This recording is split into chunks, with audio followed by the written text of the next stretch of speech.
আসসালামু আলাইকুম।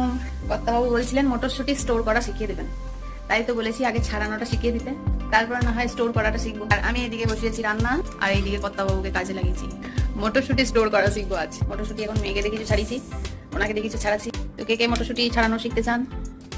তো মটরশুঁটি স্টোর করার জন্য প্রথমে ফুটন্ত লবণ জলের মধ্যে মটরশুঁটিগুলোকে দিয়ে দেওয়া হলো। তারপর এগুলিকে ভেসে ওঠার জন্য অপেক্ষা করতে হবে। ততক্ষণে আমি এদিকে বসেছি আমার প্রিয় নলেন গুড়ের চা।